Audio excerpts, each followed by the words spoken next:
ETF index mutual funds నేర్చుకుని stock మార్కెట్లో రాణించాలనుకుంటున్నారా? వెంటనే ఈ నెంబర్కి కాల్ చేయండి. నమస్తే రమగారు. నమస్తే జయ. రమగారు, కొన్ని బంధాల నుంచి కొన్ని సమయాల వరకు ఉండాలి. కొన్ని బంధాలతో మనం కొన్ని సమయాల వరకే ఉండాలి. ఆ తర్వాత దాని నుంచి కొంచెం పక్కకు వెళ్ళాలి, కాలాన్ని బట్టి, మన వయస్సుని బట్టి. కానీ అలా వెళ్ళలేకపోతామండి. ఎప్పటికీ దాన్నే పట్టుకుంటాం. దాని తర్వాత ఫర్ ఎగ్జాంపుల్, మన పిల్లల కోసం బాగా కష్టపడతాం, సంపాదిస్తాం, కూడబెడతాం, వాళ్ళని పెంచి పెద్ద చేసి ఒక మంచి పరిస్థితుల్లో ఉండేలాగా చూస్తాం. వాళ్ళ పిల్లల గురించి కూడా మనమే ఆలోచిస్తాం. వాళ్ళు కూడా బాగా చదువుకోవాలి, మంచి ప్రయోజకులుగా ఆస్తులు కూడబెడతాం, మంచి ప్రయోజకులుగా ఉండాలనుకుంటాం, ఏదో కావాలని కోరుకుంటూ ఉంటాం. ఇంకా మనం ఎప్పుడు సుఖంగా ఉండేది, మన గురించి మనం ఎప్పుడు ఆలోచించేది? అలా అంటే ఏమంటారు తెలుసా? నేను ఒకరితో ఇలా మాట్లాడితే, వాళ్ళు సంతోషంగా ఉంటేనే నేను సంతోషంగా ఉంటా, అదే నాకు నిజమైన సుఖం అంటారు. అది కరెక్టేనా? నిజమే. కానీ ఇంకా మన జీవితానికి ఒక భగవంతుడు కృష్ణారామ అనుకోవటం, ముక్తి మోక్షం ఏమీ లేదు, ఏముండదు. కొన్ని జీవితాలు అంతే చేయ. మనవరాళ్ల పెళ్ళిళ్ళు, మనవడు ఇంకా చిన్నపిల్లాడైతే వాడి పెళ్లికి పెట్టబోయే మంగళసూత్రాలు, డైమండ్స్తో మంగళసూత్రాలు, పెళ్లిళ్ళు చేసుకుంటారు చేసుకోరు మనవాళ్ళు, మనకు తెలియదు. కానీ వీళ్ళు అట్లా అనుకుంటారు. అంటే తాపత్రయాన్ని వదిలిపెట్టుకోలేకపోవటం జయ. ఇదేంటంటే మేమే చిన్నప్పుడు రఘువంశం చదువుకునేటప్పుడు స్కూల్లో ఉండగా అందులో ఒక శ్లోకం ఉంటుంది రఘువంశంలో, కాళిదాసు రాస్తాడు. శైశవేభ్యస్త విద్యానం యవ్వనే విషయేషినాం వార్ధక్యే మునివృత్తీనాం యోగేనాంతే తనుత్యజామని. రఘువంశ రాజులట శైశవంలో చిన్నప్పుడు అభ్యస్త విద్యలు చదువుకునేవాడు. యవ్వనంలో విషయేషణులు, యవ్వనంగా ఉన్నప్పుడు రాజ్యం సంపాదించాలి, ధనం సంపాదించాలి, భారత సుఖంగా ఉండాలి, ఇంకో అమ్మాయిని పెళ్లి చేసుకోవాలి, ఈ వ్యవహారం. వార్ధక్యే మునివృత్తిన, వృద్ధాప్యం వచ్చాక పిల్లాడికి రాజ్యం అప్పచెప్పేసాం, అయిపోయింది, ఇంకా మనం మునిలాగా ఉందామని అడవులకు తరలి వెళ్ళిపోయేవాళ్ళు. అప్పటిదాకా ఇన్ని భోగాలు అనుభవించిన మహారాజులు భార్యను వెంట పెట్టుకుని శుభ్రంగా వెళ్ళి అడవిలో వచ్చిన పర్ణశాలలో తపస్సు చేసుకుంటూ ఆవిడ నీళ్ళు తెచ్చుకుంటూ కూడా అంతే. యోగేనా అంతే తనుత్యజాం, చివరికి యోగంతో తనువుని వదిలిపెట్టేవాళ్ళు. ఇంకా చాలు అని అనుకున్నప్పుడు వెళ్ళిపోయేవాళ్ళు. రాజులు చేసేవాళ్ళు అట్లా. అబ్బాయికి రాజ్యం ఇచ్చాక వెళ్ళిపోవటం, వానప్రస్థాశ్రమం స్వీకరించి వెళ్ళిపోవటమే. తర్వాత కాలంలో జమీందారులు వాళ్ళు కూడా అలాగే పెద్ద మగపిల్లలకి అప్పచెప్పాక ఇక దాని మీద అది పోయింది, ఇది వచ్చింది, ఇది చేసింది, అలాంటి వ్యవహారాలు ఏం లేవు. మేము మా తాతగారిని కూడా అలాగే చూసాను చేయ. సలహా అడిగితేనే చెప్పేవారు, లేకపోతే ఆయన దాన్ని ఆయన రామాయణం చదువుకునేవారు. పొలాలు గిలాలు మా నాన్నగారికి అప్పచెప్పేశారు, కాలేజీ ఆయనకి అప్పచెప్పేసి రిలాక్స్డ్గా ఉండేవారు. హాయిగా పుస్తకం రామాయణం చదువుకోవడం కదండి. ఎక్కడైనా మీటింగ్లు ఎవరైనా పిలిస్తే వెళ్ళటం, లేకపోతే రామాయణం చదువుకుంటూ ఉండేవాళ్ళు. అద్భుతం కనపడేది అట్లా, పెద్దవాళ్ళు అలా ఉండేవాళ్ళు. క్రమంగా ఎలా అయిందంటే ఏమిటో ఒక పిచ్చి కింద ఉంటారు. చాలా సంసారం పిల్లల కోడిలాగా గంపలో నిండా పిల్లలు అలా లేదు కదా ఇప్పుడు. ఒక భ్రమగా పిల్లలు కూడా సరిపడేంత సంపాదించాలి.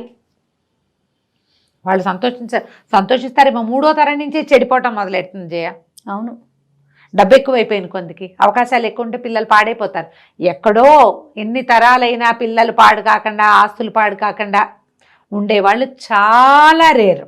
బంగారు కొండల రాజ్యాలే కాదు, వాళ్ళ పరిస్థితి జయ. మహా విజయనగర సామ్రాజ్యం ఎట్లా పతనమైందో చూస్తామా మనం? అవును, మన కథల్లో కనిపిస్తుంది, హిస్టరీలో.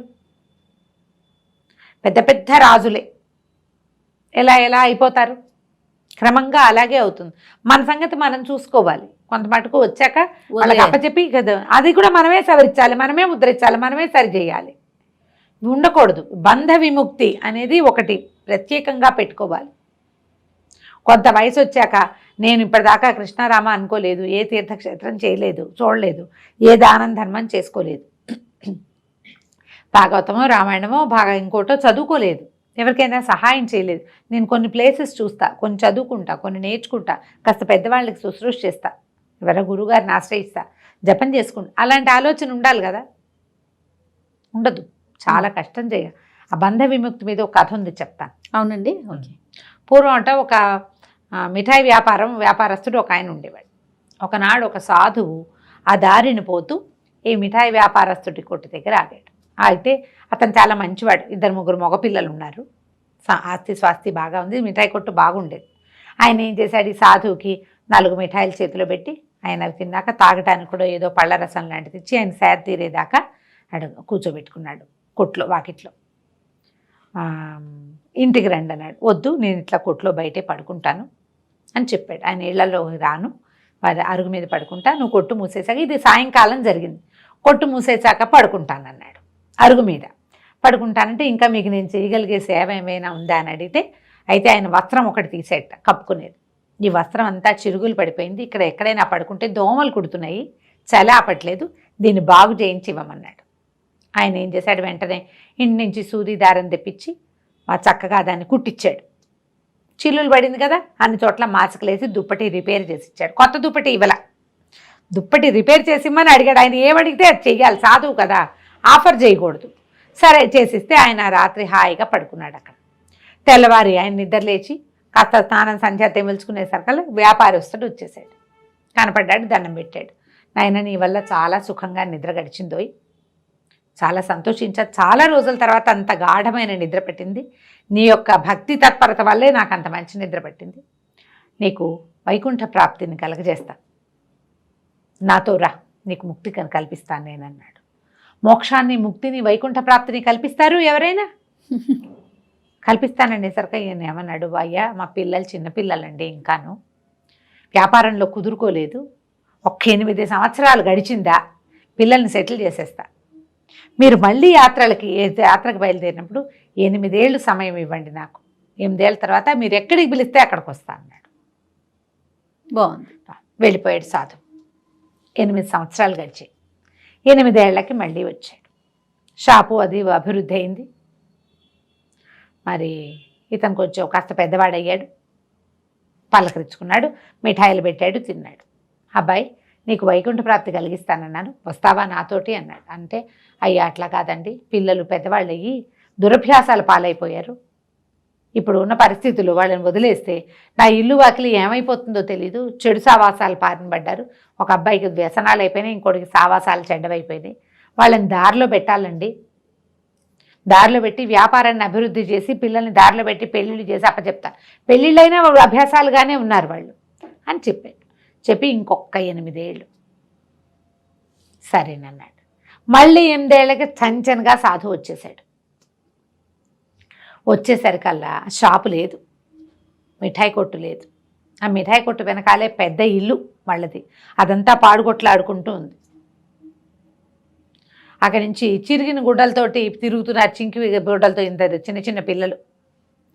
ఆ ఇంటి వెనకాల ఏవో 1-2 గొడ్లు ఉన్నాయి, ఒక ఎద్దులే ఒకటి కనపడుతుంది, ఒక ఎద్దు ఒకటి కనిపిస్తోంది. బీదగా ఉంది వాళ్ళ పరిస్థితి అంతా. కొట్టయితే లేదు. ఈయన ఏమయ్యా ఇక్కడ ఒక వ్యాపారస్తుడు ఉండాలి కదా అని ఆ చింకి పిల్లడి గుడ్డల పిల్లవాడిని ఎత్తుకున్న ఒక్కొక్కటిని అడిగాడు. అడిగితే వ్యాపారస్తుడు మా నాన్నేనండి, మేమిద్దరం అన్నదమ్ములం, మా వ్యాపారం పాడైపోయింది, మా నాన్న చనిపోయాడు, మరి ఈ పాత ఇల్లు అట్లాగే ఇల్లు కూడా పడిపోయిందండి, అట్టగా కాలక్షేపం చేస్తున్నాం, నాకు కొంచెం కాస్త వ్యవసాయం ఉంది వెనకాల చేసుకుంటున్నా, ఈ అవతల మా తమ్ముడికి ఒక 1/2 ఎకరం పొలం ఉంది, ఇద్దరం కలిసి ఈ ఎద్దుతోటి వ్యవసాయం చేసుకుంటున్నామండి అన్నాడు. ఈయన ఎద్దు కేసు చూశాడు. చూసేసరికి ఆయనకి తెలిసింది ఈ ఎద్దు ఎవరో కాదు, చచ్చిపోయిన వ్యాపారి స్వీట్ కొట్టువాడు ఇలా పుట్టాడు. ఈయన ఏం చేశాడు, ఆ దగ్గరికి వెళ్ళి చేతిలో కమండలం ఉంది, మంత్రజలం చల్లాడు. చల్లేసరికల్లా ఎద్దుకు తెలిసింది పూర్వజన్మ స్మృతి. నీకు వైకుంఠ ప్రాప్తికి నేను ప్రామిస్ చేశాను కదా, నాతో రా, నీకు వైకుంఠ ప్రాప్తి కలిగిస్తానన్నాడు సాధువు. ఈ ఎద్దు రూపంలో ఉన్న వ్యాపారస్తుడు అన్నాడు, అయ్యా పిల్లల్ని ఎట్లా వదిలేనండి,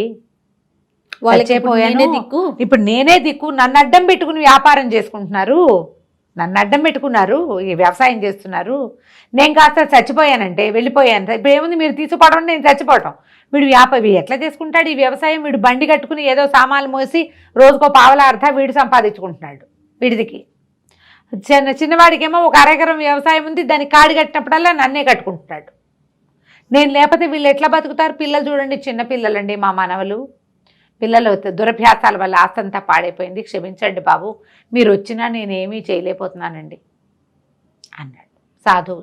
వీడి కర్మానికి మనం ఏం చేస్తామని వెళ్ళిపోయాడు. 8 ఏళ్లకి మళ్ళీ వచ్చాడు. మళ్ళీ రమ్మన్నాడు. మళ్ళా వస్తానన్నాడు. వచ్చేసరికల్లా ఎద్దు లేదు, వీళ్ళ పరిస్థితి ఇంకా అధ్వానంగా ఉంది. వాకిట్లో ఒక కుక్క మాత్రం కట్టేసింది. కుక్క ఈయన సాధువుని చూడగానే విపరీతంగా మొరిగింది. అది మొరిగేసరికల్లా ఏమయ్యా మీ ఎద్దు ఉండాలి కదా, ఏమైంది అని అడిగాడు. ఎద్దు చచ్చిపోయిందండి, మేమే ఎట్టకొట్టా బతుకులు ఏడుస్తున్నాము అన్నారు. ఆ కుక్క అరుస్తుంటే ఈయనకి ఏమనిపించింది, ఈ కుక్క ఎందుకు అరుస్తుంది నన్ను చూసి అని చెప్పి ఆ కుక్క మీద మంత్రజలం చల్లాడు. కుక్కకి స్పృహ వచ్చింది, వ్యాపారస్తుడే కుక్క, ఎదుగా చచ్చిపోయి కుక్కగా పుట్టాడు. ఓకే. పుట్టేసరికల్లా ఏమయ్యా వైకుంఠ ప్రాప్తి తీసుకుంటావా ఇప్పటికైనా అన్నాడు. అయ్యో కనీసం నేను ఇక్కడ ఉంటే నా కొడుకులు ఇద్దరు ఎక్కడోకి వెళ్ళి కోడళ్ళు పనులు చేసుకుంటున్నారు, పిల్లలకి కాపలా కాస్తున్నానండి నేను, ఇప్పుడు వచ్చేస్తే ఏమైపోతారు వీళ్ళు, అందుకని నేను రాలేను బాబు, నన్ను క్షమించండి, మీరు వైకుంఠం ఇప్పిస్తానన్నా నేను కుక్క బతుకే నా బతుకని ఏడ్చాడు. సరే వీడి కర్మానికి ఆయన వెళ్ళిపోయాడు. మళ్ళీ 8 సంవత్సరాలకు వచ్చాడు, కుక్క లేదు. వీళ్ళు అలాగే దౌర్భాగ్యంగా బతుకులు ఏడుస్తున్నారు. ఈ సాధువుని చూసేసరికల్లా వ్యాపారస్తుడి కొడుకు అనిపించింది, ఏమిటి ఈయన ఎప్పుడు వచ్చినా ప్రతిసారి ఇట్లా 8 ఏళ్ళకు ఒకసారి వస్తున్నాడు, అంతకుముందు కూడా నాన్న ఎప్పుడో చెప్పాడు బతుకున్న రోజుల్లో సాధువు ఒక ఆయన వచ్చాడని, ఆ సాధువు ఈ సాధువేనా, ఈయన వచ్చినప్పుడల్లా మన పరిస్థితి ఇంకా అధ్వాన్నం అయిపోతుంది గమనించాడు అని చెప్పి ఆలోచించి తమ్ముడికి కేకేశాడు. ఒరే ఈ సాధువేరా నేను చెప్పింది, ఈయన మొదటిసారి వచ్చినప్పుడు మనకు ఎద్దుండేది, నాన్న దగ్గరకు వచ్చినప్పుడు వ్యాపారం కూడా ఉండేదనుకుంటా, మనకేమి ఎద్దుంది, రెండోసారి కుక్క ఉంది, ఇప్పుడు కుక్క కూడా లేదు, మనం ఇంకా దిగనాసిలిపోయి అడుక్కు తింటున్నారు రా, మనం అడుక్కుని తింటున్నారు వాళ్ళు, ముష్టెత్తుకునే పరిస్థితి వచ్చింది. పిల్లలు పెద్దవాళ్ళు అయ్యారు, పెద్ద పిల్లలు ముష్టెత్తుకుంటున్నారు, ఇంకా దొంగతనాలే మిగిలినాయి వాళ్ళ బతుకులో. ఈయన వచ్చాకే మన పరిస్థితి ఇట్లా అయింది అనేసరికి ఇద్దరు కలిసి ఆ సాధువుని కొట్టబోయారు. కొట్టపోతే ఆయన అన్నాడు, ఆయన తొందరపడిపోకండి, మీ నాన్న ఇదివరకు పడుకునే ప్లేస్ ఉంది కదా, పడుకునే ప్లేస్ ఉంది, ఆ ఇల్లంతా పాడుకొట్లాడుతూ పాతగా అయిపోయింది, అంతా పడిపోయింది ఓ పక్కన, అందులోనే తలదాచుకుంటున్నారు ఇద్దరు కుటుంబాలతోటి, మీ నాన్న తల ఎక్కడైతే తలబెట్టుకు పడుకునేవాడు అక్కడ తవ్వండి రా అన్నాడు. సరే ఇద్దరు సరే సాధువులు ఏముంటాయో ఏదో వీళ్ళ మాటల్లోని ఒక గుంప పుచ్చుకుని లోపలికి వెళ్ళారు. ఈయన కూడా వాళ్ళ వెనకాల నడిచి వెళ్ళాడు. తండ్రి పడుకునే అరుగు, ఒక అరుగు లాంటిది, అక్కడ పడుకునేవాడు, తలకి దిండు పెట్టుకుని పడుకునే ప్లేస్ ఉంటుంది కదా, ఎక్కడ దిండు పెట్టుకుంటాడో అక్కడ తవ్వటం మొదలుపెట్టారు. బుస్సు అంటూ పెద్ద తాచుపాము వచ్చింది బయటికి. వచ్చేసరికల్లా ఈయన అన్నాడు, వాళ్ళిద్దరు కాస్త చూడు, నువ్వు తవ్వమంటే పాము వచ్చింది, భూమిలో పాము ఉంటాం ఏంటయ్యా, నువ్వేదో మాయమంత్రం చేస్తావు, మమ్మల్ని ఈ రకంగా కూడా బతకనివ్వని ఆయన కొట్టబోయారు. ఆయన అన్నాడు, నన్ను కాదురా పామును కొట్టేయండి, మీ పరిస్థితి బాగుపడుతుంది అన్నాడు. ఆనంగానే ఇద్దరు చెరుకో గుణపంతో దాన్ని దెబ్బలు కొట్టేస్తారు, చచ్చిపడిపోయింది పాము.